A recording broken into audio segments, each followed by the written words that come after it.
If you have opened your grocery app lately or checked your rent renewal notice or just looked at your utility bill and felt that gut punch of realization, wait a minute, why is everything so expensive? I want you to know something right now. You are not imagining it. Not at all. That feeling of constantly running to catch up, that pressure, it is a shared reality for millions of Americans right now. It absolutely is. That feeling of things costing more, that slow, quiet pressure, it's real. And honestly, it's often not even slow anymore. Right. It feels like a sudden jump. Welcome back to the Deep Dive. Today, we are focusing entirely on that intense financial reality, surviving rising costs and inflation. Yeah. Our mission for this deep dive is, it's really crucial. We are not going to deliver a macroeconomics lecture about the Federal Reserve or, dissect global supply chains. No jargon. No jargon. Those are certainly the root causes. Yeah. We're having a real-life tactical conversation focused strictly on what you, the listener, can still control when the world feels like it's squeezing your finances. We're stripping away all of that noise and focusing intensely on action and agency. Exactly. We need to move the needle from I feel helpless to I have 2 specific things I can do this week.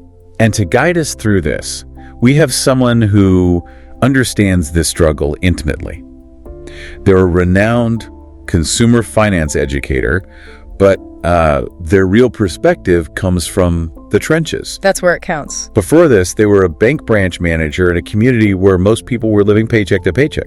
They've seen this struggle from both sides. Both sides, yeah. The institutional side, the policies and the hardship programs, and the human side of managing working class finances and stretching every single dollar. Thank you. I feel like this conversation is it's dominating everyone's internal monologue right now. It really is. Every time I speak to someone, the core question is, I'm not doing anything wildly different than last year, but my money just doesn't go as far. What am I doing wrong? And I am so glad you brought that up right away, because that leads to the crucial point of internalized shame. It's huge. Many listeners internalize rising costs as a personal failure. They think, I used to be fine, now I'm struggling, I must just be bad with money. And that shame, it can be paralyzing. We have to reject that immediately. Okay. Yes, some people need better systems, absolutely, and we will get into those tactical systems. But for the vast majority of people who were already pretty good with money and are still feeling the squeeze, the answer is often, you're not doing anything wrong. The system changed. The game changed. The game changed. When costs for housing, essential insurance, and food outpace wage growth by massive percentages, the squeeze is inevitable. Right. We need to start from that honest baseline. This is a structural problem that requires tactical individual responses. So let's start there. Stripping away the jargon. We hear about the Consumer Price Index. We hear about the Federal Reserve's 2% target. Right. All these big terms. When economists talk about inflation or cost of living, what does that actually mean to a normal person trying to pay their bills today? Simply put, inflation means that overall, the price of the general basket of goods goes up over time. The same stuff, more money. Exactly. If you buy the exact same products this year as last year, it costs more money. Same rent, same car insurance, same services, more money. Right. It's not about just one local store being greedy. It's a general, sustained rise in the cost of living. But here's the nuance. Okay. The government's official inflation number, that overall CPI number, it often doesn't feel real to the average person. Why not? If they say inflation is 5%, but my rent went up 15%, that 5% feels like a lie. Because the official CPI includes things you may not buy often, like, airplanes or televisions. Things I don't put in my shopping cart. Exactly. And prices for those might be flat or even dropping slightly.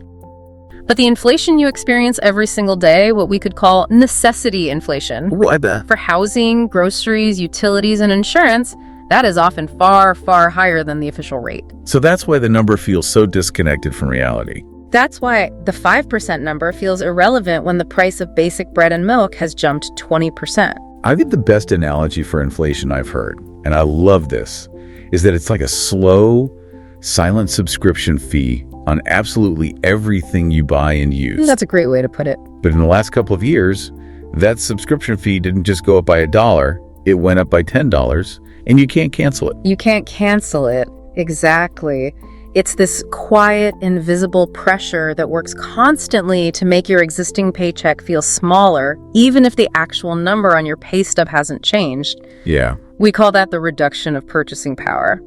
$1,000 last year could buy X amount of goods.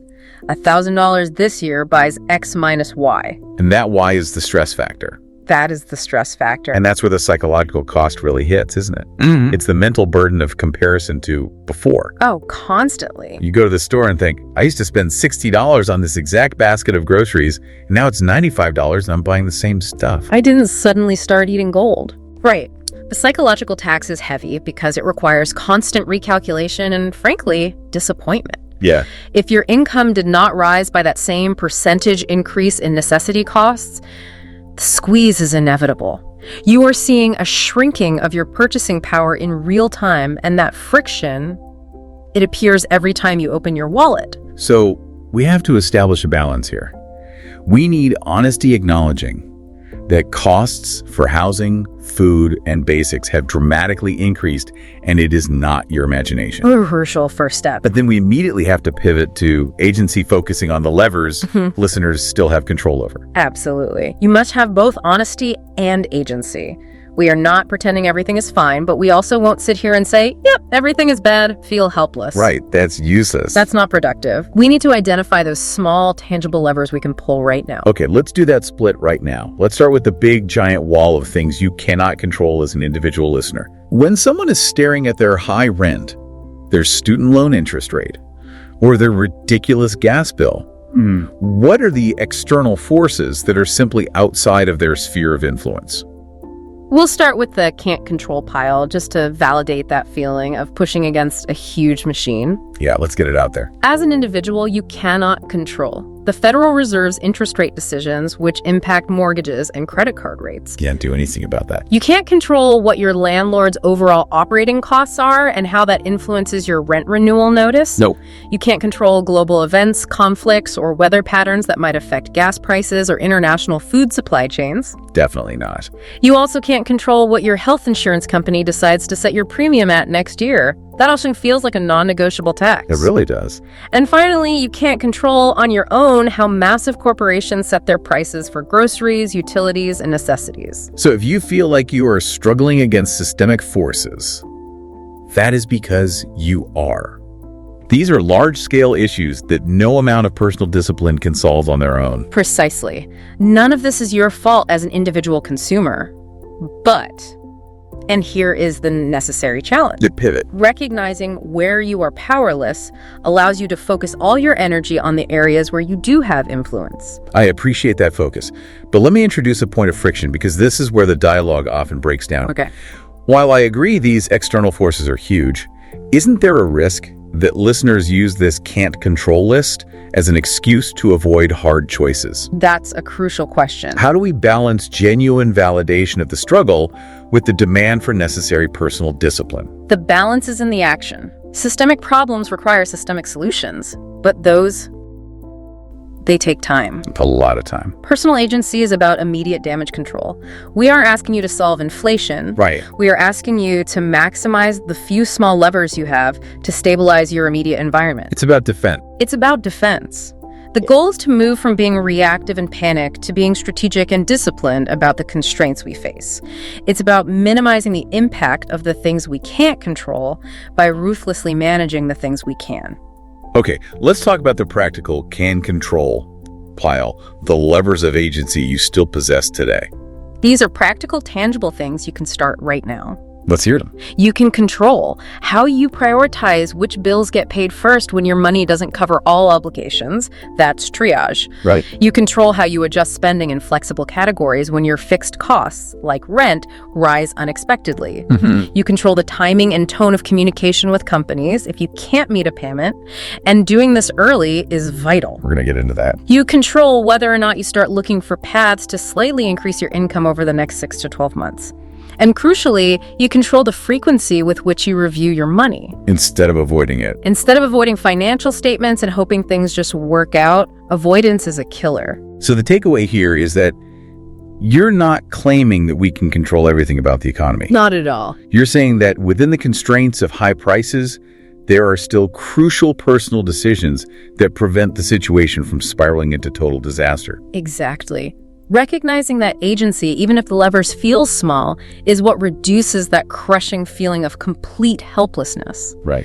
That is the psychological shift we are aiming for. That brings us to a critical and often very stressful topic: bill triage. Yeah. This is for the person listening who is beyond a little tight and is truly in, I literally cannot pay everything this month mode. I know from your background you've seen this countless times. I have, and I want to validate that person right now. If that is you, you are not alone, and there is no shame in facing this reality. None at all.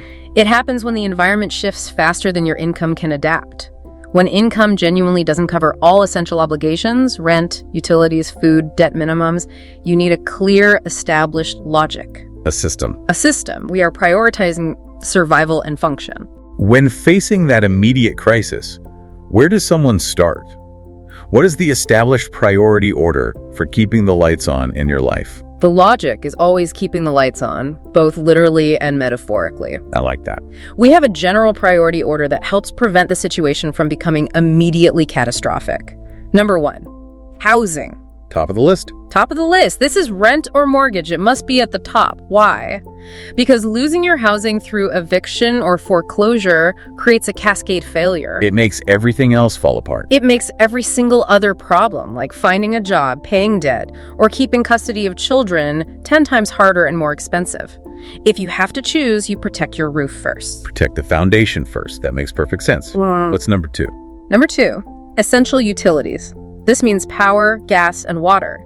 These are directly related to safety and habitability. Can't function without those. You can't. We also include basic internet and phone service here, but only if they are absolutely required for maintaining your income. So if you need it to get job calls or work from home? Exactly. You can often pause or downgrade TV packages, but the core utilities keep you safe and functioning. Okay, number 3. Number 3, basic food.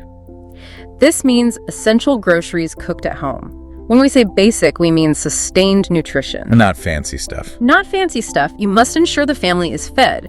This explicitly means cutting back aggressively on non-essential dining, delivery, or expensive convenience food. And number 4.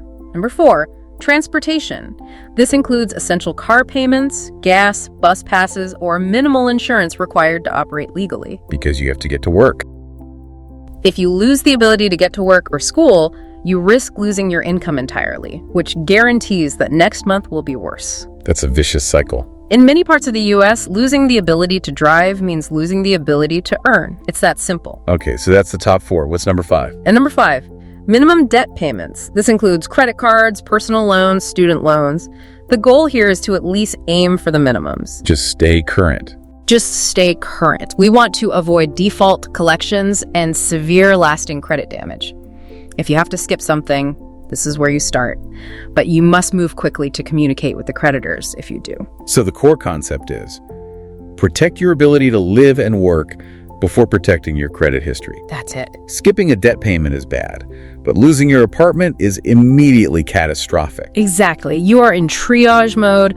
You are prioritizing survival and function. Now, a tactical note on rent. Okay. If you can only pay half the rent on time, you contact the landlord immediately, offer the half, and give a specific date for the remaining payment. Don't just go silent. Never. Paying something and communicating is always better than paying nothing and going silent.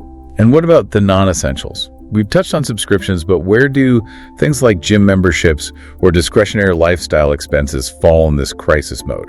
And they belong in the lowest priority pile. You are allowed to acknowledge that inflation has forced you into a temporary emergency budget for a while. It's not forever. It's not forever. You don't have to cancel everything for good, but once you've secured housing, utilities, food, and transportation, you look at everything else, subscriptions, gym, excessive lifestyle spending, and you ruthlessly ask, what can go for now? Yeah.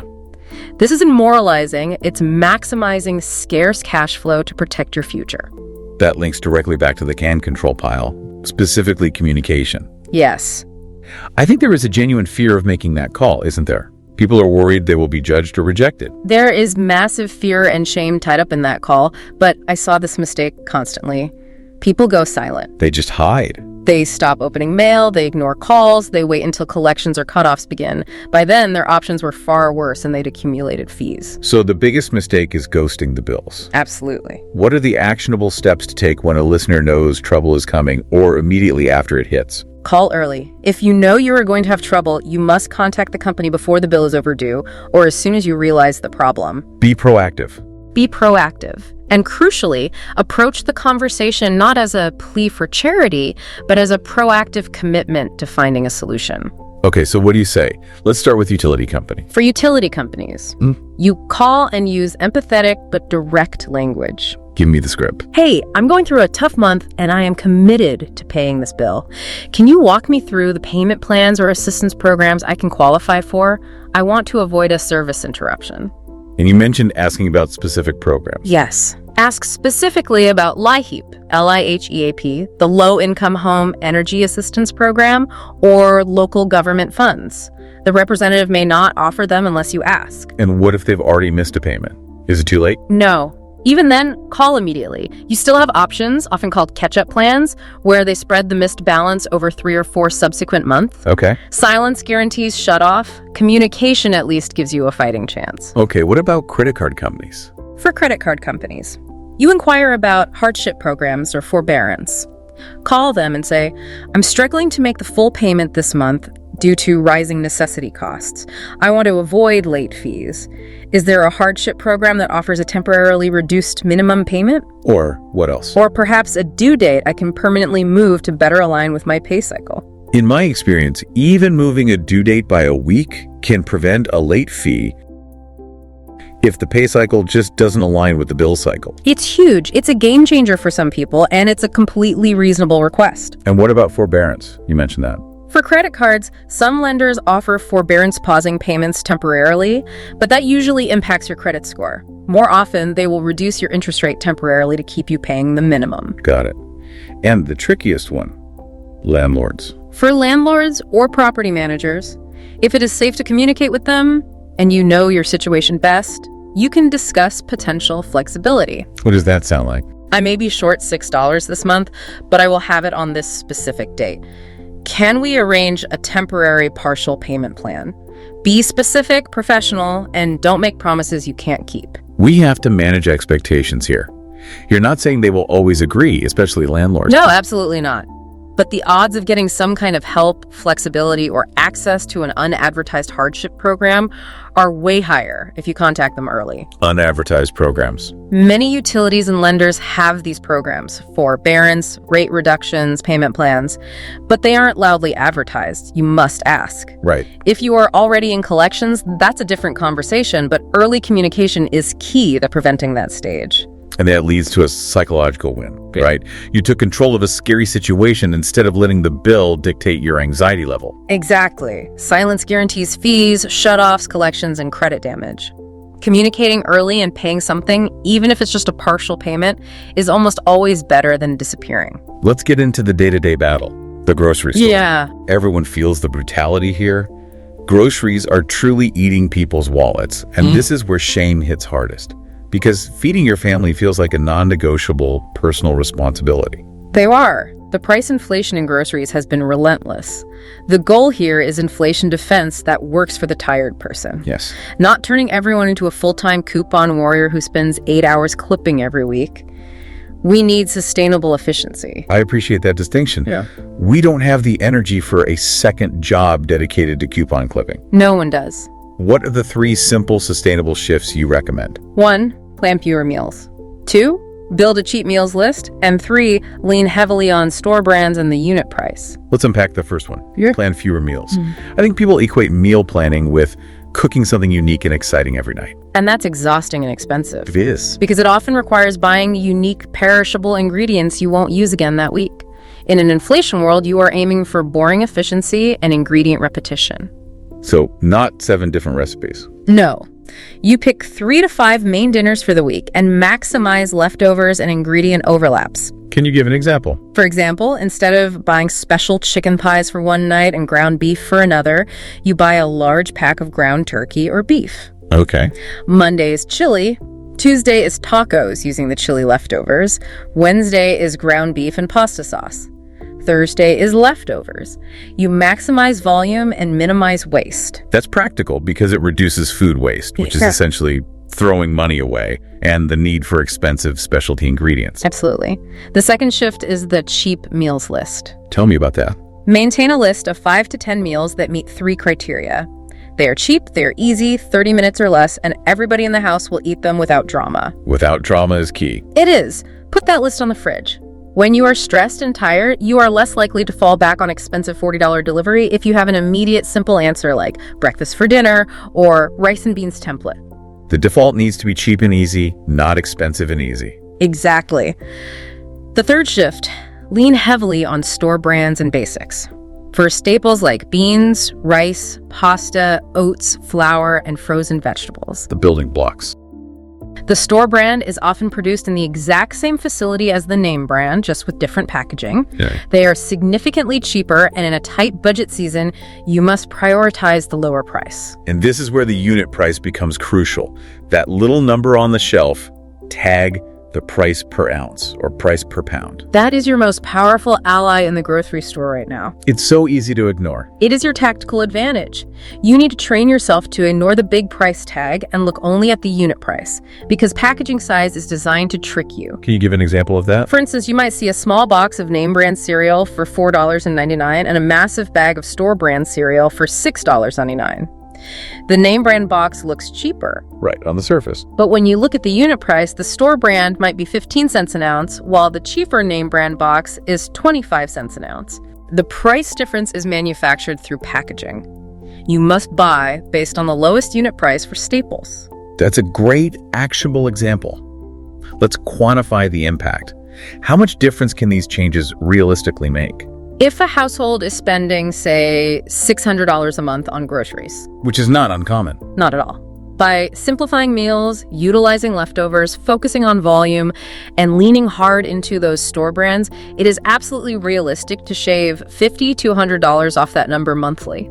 $50 to $100. And if you free up even $50 a month consistently and redirect that toward a high-interest credit card or your emergency fund, that is real, tangible movement. It shifts the trajectory from sinking to stabilizing. Now let's move to the quiet killers. Yeah. The sum total of those small, individual recurring charges that hit your bank account every month. The lifestyle leaks. You call them lifestyle leaks. I think we all have them. Yes, lifestyle leaks. They are insidious because they're often set it and forget it expenses. Right. You don't even see them anymore. Individually, they feel harmless. $7 here, $12 there for an app you barely use, or cloud storage you don't need anymore. But collectively, It adds up. they can easily equal a car payment or a decent portion of a rent payment. They are death by 1,000 small paper cuts in an inflation environment. So walk us through a concrete 3-step audit process for an inflation-era subscription tune-up. How do we do this without feeling like we're giving up all modern convenience? Step 1, pull the raw data. Okay. Pull up your bank or credit card activity for the last month. Don't look at old budgets or spreadsheets. Look at the raw transactions. The real spending. Step 2, the ruthless scan. Scan specifically for recurring charges. It includes streaming, music apps, cloud storage, fitness apps, trials that you forgot to cancel, subscription boxes, or software tools. Write them down in a simple list. And step 3? Step 3, the 30-day rule. For each repeating charge, you ask yourself one very simple, ruthless question. Have I actually used this or derived essential value from this in the last 30 days? That's a good filter. If the answer is no, or once and I barely cared, it is an immediate candidate for cancellation or pausing. That 30-day rule is a great filter. What about those sneaky annual charges? They are easy to forget until the one day they hit and derail your whole month. The annual ambush. Yeah? You need to put those on a separate non-digital list somewhere you check regularly, perhaps in your phone's calendar with a warning 2 weeks out. So you see it coming. If you see an annual charge for $120 for some service, ask if you can pay monthly instead to smooth the cash flow, or better yet, if you can cancel it and find a free or cheaper alternative. Give us a simple example of the potential savings here. Imagine someone has 2 major streaming services they rarely watch, a premium music subscription, a workout app, and cloud storage they got for a student discount but now costs more. That's a pretty common list. That total could easily be $80 to $100 a month. If they keep just one streaming service and the music and downgrade or pause the rest, they've freed up $30 or $40 a month quickly. And this money, crucially, needs to be redirected. You can't just let it get absorbed back into the budget. Absolutely. This is the most important step after canceling. When you cut a $15 subscription, you immediately set up a $15 recurring transfer to your savings account or to your highest interest debt payment. Make it automatic. You have transformed a lifestyle leak into a deliberate, automated safety boost. Let's talk about the big, non-negotiable service expenses. Phone and internet. Simply calling is one lever, but what are some of the deeper, more technical levers people can pull to save money on communication? This is where we get tactical. Firstly, pull your usage data. Know what you're actually using. Are you paying for 5G ultra-wideband when you primarily use Wi-Fi at home? Are you paying for unlimited data but only using 5 GB a month? Downgrade your plan based on reality, not perceived need. That makes sense. What's the next level? Secondly, research MVNO's mobile virtual network operators. Okay, what are those? These are smaller carriers like Mint Mobile, Visible, or Google Fi that use the exact same towers, Verizon, T-Mobile, AT&T as the major providers. So the service is the same. The coverage is the same. But because they have lower overhead and less retail infrastructure, their plans are drastically cheaper, sometimes half the cost. Wow. Switching to an MVNO is one of the single biggest savings moves an individual can make without sacrificing coverage. That's a deep dive insight right there. It moves beyond call your provider to change your entire infrastructure. Exactly. Don't be loyal to a telecom company that isn't loyal to you. The savings from switching to an MVNO could easily be $30 to $50 per line per month. I want to address the emotional side of these cuts. The constant advice to cut back makes people feel like they're supposed to live on beans and sadness forever and never have fun again. Right. That feeling of deprivation is a fast track to giving up entirely. It is. You cannot maintain a budget built on misery. It's just not sustainable. So what's the alternative?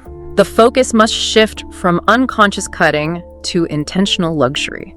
Intentional luxury, I like that. You are intentionally deciding which luxuries to protect because they truly feed your soul or maintain vital relationships, versus unconsciously saying yes to every single expense that comes along. Give us an example of how to implement intentional luxury, maybe a personal anecdote from your own experience or from clients you've seen succeed. Certainly. When I was saving aggressively during a high-cost period in my life, I cut almost all convenience spending. But I knew that if I cut my Saturday morning ritual, getting one specific high-quality coffee and spending 30 minutes reading alone, I would become miserable and fail my budget entirely. Right. So I protected the $5 coffee ritual, which cost $20 a month, while eliminating $300 a month in lunch delivery, impulse shopping, and dining out. So you chose your joy. I chose my joy. The point is protecting the thing that offers the highest emotional return on investment while ruthlessly cutting the low ROI unconscious spending. You are designing your cuts rather than letting the financial pressure randomly eliminate joy. So designing the budget to prioritize joy rather than just banning it. Exactly. Another great strategy is planning cheap fun. Actively building in low-cost, high-connection activities makes it less likely you will snap from frustration and overspend wildly. Like what? Think movie night at home with microwave popcorn instead of going to the theater. A picnic at a park instead of a fancy brunch. And what if someone is trying to save, but they look at their friend group and realize all their social events revolve around expensive dinners or drinks? Yeah. How do you pivot that without losing friends? You have to host, or you have to suggest the cheaper alternative. Be the one to make the plan. Yes. Be honest, but make it about the activity, not the poverty. Say, hey, things are tight for me right now, but I still want to see you. How about instead of the restaurant, we host a killer board game night and everyone brings one cheap appetizer? So you're offering a solution. You are offering a solution that centers connection, which is what they want anyway over expense. Let's move to debt. High interest rates combined with rising costs for necessities make credit card debt feel like quicksand. It really does. In this environment, where should someone focus their attention if they are carrying balances? We have 4 focus areas for debt management in this high-cost, high-rate environment. Okay, what are they? 1, protect your minimums. 2, know which debt hurts the most. 3, have a realistic plan for extra payments. And 4, know the signs for seeking structured help. Starting with number 1, protecting those minimum payments. Why is that so crucial right now? Because in an environment where cash flow is king, maintaining stability is the priority. Got it. You must continue paying at least the minimum on all fees, which are expensive, sends accounts to collections, and seriously damages your credit score. Which makes everything more expensive later. Exactly. Even if you can't aggressively pay down the principal right now, you are in a holding pattern. You want to keep the lights on in your credit profile, if at all possible. And number 2, knowing which debt hurts the most. In a high-rate environment, the most painful debt is almost always high-interest credit card debt. We are talking 24% or 28% APR. That's brutal. This is the difference between a nominal interest rate, the APR, and the effective interest rate, which includes compounding and fees. That debt silently charges you a massive amount every single month you carry a balance. So you have to attack that one first. You need to identify that most expensive debt because that is the debt you target first when you free up those extra dollars. This is where we need to discuss debt payoff strategies, avalanche versus snowball. How does a listener choose which approach is best when they are already exhausted? This choice is between mathematics and psychology. The debt avalanche is mathematically superior. Right, you go for the highest interest rate. You target the debt with the highest interest rate first, regardless of size, because it saves you the most money in the long run. The debt snowball is psychologically superior. You pay off the smallest balance first. Yes, you target the smallest debt balance first, pay it off, and use that emotional win and the freed up payment to tackle the next smallest debt. So which one do you recommend now? In a high inflation, high rate environment, I usually lean toward the avalanche because those 25% interest rates are so punitive. But Why? if the listener has been struggling for years and needs an immediate morale boosting win, the snowball is the right tool because adherence is more important than pure math. That makes sense. Adherence is 90% of personal finance success. Which brings us to number 3. A realistic plan for extra payments. Realistic means finding an extra $10, $20, or $50 a month from those intentional cuts and swaps. The grocery savings, the canceled subscriptions. Exactly, and dedicating only that amount to your highest interest debt. It's not fast, but it is guaranteed movement. It shortens the debt timeline and chips away at the principal. And that's both a mental and a mathematical win. It is. You must immediately apply those found dollars to the principal. Don't just pay the minimum plus the $50. Right, you have to be specific. Call the creditor and ensure the $50 is applied specifically to the principal balance. And number 4, structured help. When should a listener realize that they need formal assistance? There are clear signs. If you are using one credit card to pay the minimum on another. The debt shuffle. The debt shuffle. If you are missing payments regularly, if you are getting constant calls from collectors, or if you feel you can't even maintain the minimums anymore without severe stress, you need more formal help. And where do they go? The best path for most people in the U.S. is a nonprofit credit counseling agency. They are certified by the National Foundation for Credit Counseling, or NFCC. What can they do? They can help build a realistic budget, and sometimes they can put you on a debt management plan or DM. Explain the DMP process, because I think a lot of people confuse that with scary debt settlement. It's very different. A DMP is structured repayment. The agency works with your creditors to potentially lower your interest rate significantly, sometimes from 25% down to 8% or 10%. That's a huge drop. You then roll all your eligible debt payments into one manageable monthly payment made directly to the agency, and they distribute the funds. It's a structured, time-bound plan, usually lasting 3 to 5 years. And how does that affect your credit? It will show on your credit report, but it is viewed far more favorably than defaulting or engaging in debt settlement, which is often predatory. And quickly, a caveat on medical debt triage. Does that fall under the same category as credit cards? No, medical debt is different. In the U.S., it doesn't typically accrue interest immediately, and recent changes mean it carries less weight on your credit report. So it's a lower priority. If you are in triage mode, medical bills are lower priority than secured debts like housing and your car and high-interest credit cards. You should always call the hospital or provider and negotiate a payment plan. They are often willing to accept very small, interest-free payments over a long period.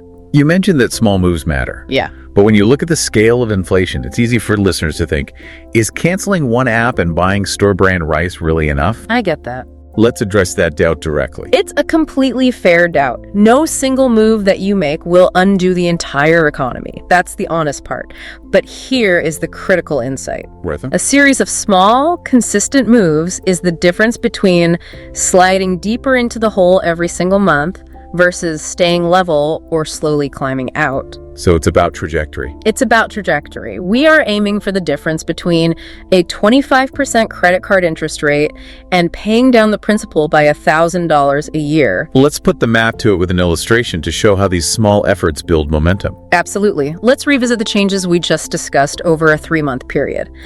Imagine someone performs a subscription audit and frees up $30 a month. Okay. They adjust their groceries using a cheap meals list and store brands, freeing up $50 a month on average. Right. They switch to an MVNO for their phone, saving $25 a month. That combined effort results in $105 a month freed up. And what do they do with that? If that $100 a month is consistently directed toward either their high-interest card or their emergency cushion over a year, that is $1,260, they have deliberately redirected from inflation wins to my family is safer. That's a powerful number. That money hasn't just been saved. It's been weaponized against their highest cost debt or used to build a stability cushion. And that $1,260 figure doesn't even account for the reduction in interest charges they're avoiding by paying down that principal faster. Correct. The momentum effect is exponential. In this hard environment, the goal is not nothing. I like that. We are aiming for less chaos, less backwards movement, and more stability. That shift, that momentum, is entirely possible through small, consistent strategic action. We spend a lot of time on defense and cutting, and that is essential. But you can't cut forever. You can't. You hit a finite limit to how small you can make your life before it severely affects your mental and physical health. So we must flip the script and focus on the income side of the equation. That's right. Cutting back cannot be the only long-term move. At some point, the only way to get ahead of rising costs is to generate more income. It's a two-sided equation. And while it feels scary and not always quick, even small moves here can change your trajectory over time. Let's approach this practically. What are the 3 main paths a listener should explore to increase their income in this environment? We categorize them as 1, getting more from your current job. Come on. 2, finding a better paying job, which is the long game. Right. And 3, adding a small, realistic side income, the buffer. Starting with path 1, getting more from the current job. This is where most people freeze due to the dreaded asking for a raise conversation. And inflation is the exact reason why that conversation is necessary. How so? If your costs are rising every year and your pay isn't, your real income is actually declining. If you haven't received a raise that at least matches the rate of necessity inflation, you have effectively taken a pay cut. That's a powerful way to frame it. This path includes asking for a raise, especially if your responsibilities have grown over the last year. It also means asking about opportunities for overtime, extra shifts, or project-based bonuses. And looking for internal growth. Yes. You should also see if there are certifications or specific skills that would naturally bump your pay range in the next 6 to 12 months. What's a structured, value-focused way to initiate that raise discussion? Yeah. You can't just walk in and say, my rent went up, pay me more. No, you can't. You should frame it as a discussion about value and market rate, using inflation data as context, not as the justification. Okay, so what are the steps? First, research your salary range on sites like PayScale and Glassdoor, then present data on your contributions. To come with receipts. Come with receipts. Start by saying something like, I'd love to set up some time to talk about my role in compensation. Over the last year, I've taken on XYZ responsibilities and delivered described results that save the company time or money. Given the current market and the increased scope of my role, I am requesting an adjustment to bring my pay closer to the market rate of $6. That's very professional. You are presenting data and opening a collaborative discussion, not just demanding more money. You need to anchor the discussion to the value you provide. Path 2 is finding a better paying job. You said this is the long game. It is, because sometimes no matter how hard you work, a particular company or job just does not pay enough for the local cost of living. It's a hard truth. In that scenario, switching roles or employers is often one of the most powerful moves you can make. The average raise for staying put is often 3.75%. The average raise for switching jobs is often 10-20%. That's a huge difference. It is. Action steps here include updating your resume and LinkedIn profile. Immediately make that your one focused hour activity this week. Just get it done. Dedicate one focused hour a week to searching for jobs that clearly pay more for your skills.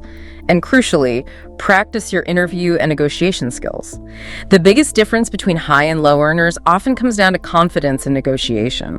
And it's important to stress that this is not a failure. if it takes a year or two. Not at all. This is strategic career planning. Absolutely. Job moves of this caliber take time. But if you start the process this month, you are far more likely to be in a better situation 6 or 12 months from now than if you do nothing. Just starting is the key. It is. Finally, path 3. Realistic side income. This is often hyped up on social media, but we are looking for grounded reality here. Yes, forget the 6-figure hype. Right. Realistic side income means finding a way to consistently add an extra $50, $100, or $200 a month. That buffer alone can be the difference between feeling always behind and able to breathe a little. That's all it needs to be. Especially when the utility bill is unexpectedly high. What are some realistic options that fit into an already busy life? Focus on things that are shift-based and highly flexible that you can do in small blocks of time. Okay. So service delivery work, delivering food or groceries with services like Uber Eats, DoorDash, or Instacart. The beauty here is that you can turn it on and off whenever you have a spare hour or two. No long-term commitment. Right. Skill-based work. Tutoring in a subject you excel in often has high hourly rates. Basic freelance design, writing, or administrative tasks online. And what about something more local? Hands-on help, pet sitting, dog walking, babysitting, moving help, or yard work for neighbors. Post a simple, reliable offer on local community apps. The key here is flexibility. The key is that it doesn't have to be glamorous and it doesn't have to be permanent. It can be a temporary inflation buffer for 6 to 18 months while you are working on the longer game of a raise or a better full-time job. It helps to see these pieces fit together. Can you share an integrated story where someone combined these strategic cuts with a focus on income over time? I can. Let's revisit Melissa. Absolutely. Let's revisit the case of Melissa, a customer service client. She lived in a mid-sized U.S. city and was working full-time. When prices hit, her rent renewal jumped $150, her groceries soared, and she was exploding her budget by $250 a month just to stand still. She was sinking. She felt stuck. Over a 6-month period, she took 3 strategic actions. Okay, what were they? First, the cuts in defense. She did the audit, canceling about $40 a month in unused subscriptions. The workout app and a streaming service. Exactly. And then called her phone company to save $15 a month by switching to a cheaper data plan. She implemented the cheap meals list, focusing on batch cooking rice and beans and using store brands, and reduced her grocery spending by about $60 a month on average. That's $115 in cuts right there. Okay. $115. Correct. Second, the income side. Instead of taking on a traditional second job, which felt too demanding, she committed to doing grocery delivery for 4-6 hours, one evening a week. This was specifically timed during dinner rush when tips were better. This brought in around $150 to $200 a month consistently. So combining the cuts and the side income, that's a $265 to $315 monthly swing she created. That is powerful. It's massive. And it directly solved her $250 deficit and created a surplus. And what did she do with that surplus? That surplus amount was redirected. 60% went to her most painful credit card at 28% interest, and 40% went into a small emergency fund. So she had a plan for every dollar. Yes. After a year, she had paid off one Smalley credit card entirely, significantly reduced the balance on her highest interest card, and built about $1,500 in her emergency fund. That's incredible. The takeaway wasn't that she became rich overnight or that inflation went away. The fundamental shift was that she gained control. That's the key. She went from every month I'm sinking deeper to this is still hard, but I'm building a buffer and I'm no longer drowning. And that changed. That change affects tangible things like her sleep quality, her relationships, and her long-term stability. Let's talk about that emotional difference, because inflation brings massive emotional weight. Shame, panic, and comparison. It's so heavy. Why do rising costs trigger such intense feelings of personal failure, even when the individual is working hard? Because finance is so deeply tied to identity and security. Many people internalize the struggle as, I must have messed up. I'm failing. Exactly. They look at their parents' generation or people on social media and assume everyone else has it figured out. They feel like they're failing at the core adult task of providing stability. We must remember the truth. The environment changed, not the individual's worth. Say that again. The environment changed, not your worth. If rent, food, and insurance costs went up several $100s a month and your income didn't match that, you didn't suddenly become lazy or reckless. No. You got caught in a cost of living squeeze. Acknowledging the weight of that financial scarcity, the cognitive burden of always calculating every purchase, is the first step to managing the stress. So how do we cope and take action without drowning in shame? 3 strategies are key. 1, separate the mistake from the identity. Got it. Distinguish between, I overspent on takeout last month, I can adjust that, which is a changeable action. Right. And I am terrible with money and will never get this right, which is a stuck identity. The first allows movement. The second paralyzes you. Your worth is not your bank balance. It's not. What's number 2? 2, focus on small wins. You must acknowledge and celebrate tiny, consistent wins, even if they feel insignificant. Every little bit counts. If you call one company and get a fee waived, cancel one subscription, or put $10 into savings, that is a win. Do not dismiss those small victories by saying it's not enough to matter. It matters. It matters because it builds momentum and reinforces that feeling of agency. And the third strategy. And 3, you must talk to someone. Suffering alone makes the financial stress much louder and more intense. It really does. Talk to a partner, a trusted friend, or a financial counselor. Saying out loud, I'm having a hard time with these rising costs and I'm stressed, relieves some of the pressure you are carrying and makes the problem a collaborative one, not a solo burden. Quick lightning round of questions listeners might be holding on to right now. Let's do. Question 1. Does struggling when things get more expensive mean I'm bad with money? No. It means you're living in a high-cost environment where wages have not kept up with prices. Better habits can help, but struggling in this climate does not make you morally or personally defective. You are not broken. You are not broken. Question 2. I feel like fixing this will take forever. Why should I even start now? Because a year will pass anyway. That's true. Starting now guarantees that you will be in a slightly more stable place 6 or 12 months from now than if you do nothing. Your effort matters even if the progress is slow. Momentum is built by consistency, not speed. And question 3. I'm embarrassed to talk to my partner or family about how tight things really are. What should I say? Start small and honest. What does that sound like? Hey, I've been really stressed about money with prices going up, and I don't want to carry this alone anymore. My goal is to reduce stress and get strategic. Can we look at things together and see what adjustments we can make as a team just for the next hour? That feels manageable. You don't need a perfect plan. You just need to initiate the conversation as a team effort. Let's bring it all home with the core takeaways. If a listener remembers nothing else from this deep dive, what are the 7 most critical points for surviving inflation? 1, validation. Everything truly is more expensive, especially necessities. You are not crazy and you are not alone. Reject the shame. 2, control. You can control bill prioritization, communication with companies, and spending adjustments. Focus your limited energy there and ignore the macro noise. Got it. 3, triage priority. In a crunch, housing, essential utilities, basic food, and transportation come first. Protect the functional foundation of your life. 4, defense. Small strategic changes in groceries, especially by using store brands and focusing on unit pricing, and ruthlessly cutting lifestyle leaks from subscriptions will free up real money over time. Okay. 5, 5, debt focus. Protect your minimum payments to maintain your credit profile and target the highest interest debt, the 25% credit cards, with any extra money you can find, even $20. 6, income. Since you can't cut forever, look for ways to raise your income over the next year, a structured raise request, updating your resume for a better job, or adding realistic, flexible side income. And number 7. 7, emotional. Your stress is valid.